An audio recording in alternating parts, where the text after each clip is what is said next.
Devenir propriétaire de sa maison ou de son appartement, en France, c'est un projet de vie, un rêve pour beaucoup.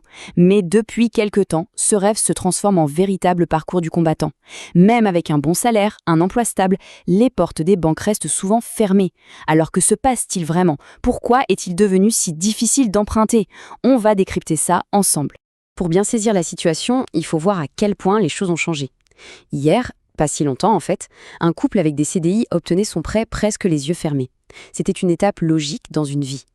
Aujourd'hui, ce même couple, avec le même profil, peut se voir opposer refus sur refus ou alors des conditions quasi impossibles à remplir. Le paysage a complètement changé. C'est la question que tout le monde se pose. Est-ce que les banques sont devenues trop frileuses? Est-ce que c'est la faute de la conjoncture économique? En réalité, la réponse est un peu plus complexe. C'est un problème de fond, un problème structurel. Alors, on va aller voir ce qui se cache derrière ces refus. Ce qu'on est en train de vivre, en fait, c'est la fin de tout un modèle. Pendant plus d'une décennie, le système français qui permettait de devenir propriétaire reposait sur un équilibre assez simple, qui a très bien fonctionné pour des millions de personnes. Mais aujourd'hui, ce pilier, il est fissuré, et ce modèle, il reposait sur une sorte de cocktail parfait. D'un côté, des taux d'intérêt tellement bas qu'emprunter ne coûtait presque rien. Il y avait aussi une politique monétaire qui poussait à faire des crédits et une confiance générale dans l'économie. À l'époque, un emploi stable suffisait pour débloquer des centaines de milliers d'euros. C'est cet âge d'or du crédit qui est maintenant derrière nous. On va maintenant entrer dans le dur, les causes profondes de ce blocage.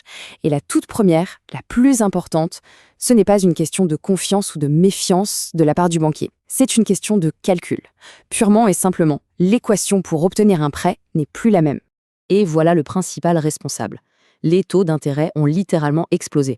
On est passé de taux qui tournaient autour de 1% où l'argent était quasiment gratuit à des niveaux bien plus élevés aujourd'hui. Très concrètement, ça veut dire que pour un même montant emprunté, le coût total du crédit a doublé, parfois même triplé. Et bien sûr, les mensualités ont grimpé en flèche. L'impact sur la capacité d'emprunt, il est direct et il est brutal. Regardez ce chiffre, 70 000 euros. C'est ce qu'un ménage qui pouvait emprunter 250 000 euros il y a quelques temps a perdu en pouvoir d'achat immobilier. Le projet doit donc être revu à la baisse ou, pour beaucoup, il est tout simplement abandonné. Le calcul ne passe plus. À cette hausse des taux, il faut ajouter une règle d'or, une règle inflexible, le fameux taux d'endettement. En France, c'est la loi, les mensualités de tous les crédits confondus ne peuvent pas dépasser 35% des revenus nets. À l'origine, c'est une barrière pour protéger les gens du surendettement, mais aujourd'hui, c'est devenu un mur ininfranchissable pour beaucoup. Et c'est ça le point crucial. Avec des taux plus hauts, la mensualité du prêt augmente automatiquement. Résultat, le plafond des 35% est atteint beaucoup plus vite et pour un montant emprunté bien plus faible. Le refus n'est donc plus un jugement sur la qualité du dossier, c'est le résultat d'un calcul mathématique. La formule est implacable. Mais les mathématiques n'expliquent pas tout. La manière dont les banques perçoivent le risque a aussi beaucoup évolué. Dans un monde du travail qui change, avec de plus en plus de flexibilité, le CDI, le fameux contrat à durée indéterminée, n'est plus toujours le sésame qu'il a été. Les indépendants, les freelances, les intérimaires, les auto-entrepreneurs, de plus en plus de gens ont des revenus tout à fait corrects, mais qui sont jugés instables par les banques. Même avec un bon chiffre d'affaires, l'absence d'un salaire fixe qui tombe tous les mois est perçue comme un risque. La banque se dit qu'il pourrait y avoir une baisse de revenus et préfère ne pas prêter. Et des ménages pourtant parfaitement capables de rembourser se retrouvent mis sur la touche. Et c'est là qu'on arrive à un autre grand paradoxe. Alors que la capacité d'emprunt s'est effondrée, les prix d'immobilier, eux, sont restés très hauts. C'est ce qu'on appelle un effet de ciseau.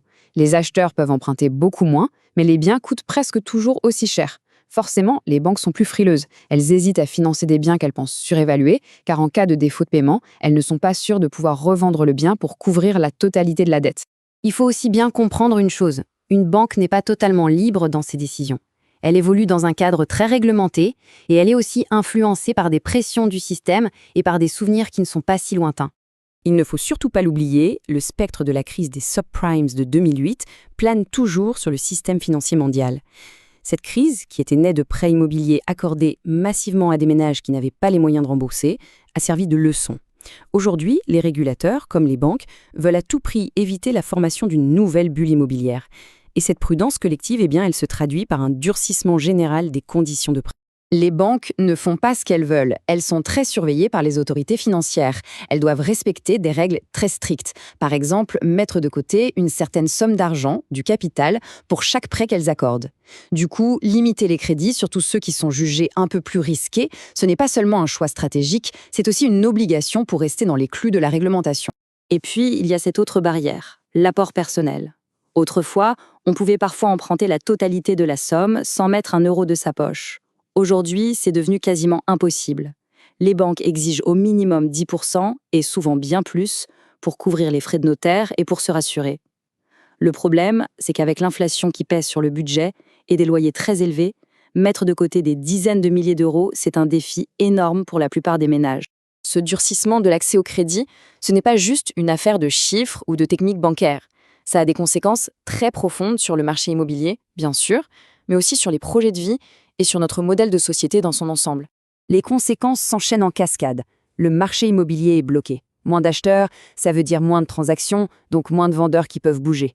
Mais au-delà des statistiques, il y a la frustration de milliers de familles qui voient le projet de toute une vie, celui de devenir propriétaire, leur filer entre les doigts. Ce qui était une étape normale est devenu un mur. Ce tableau, il résume très bien le changement de société qui est en train de se produire sous nos yeux.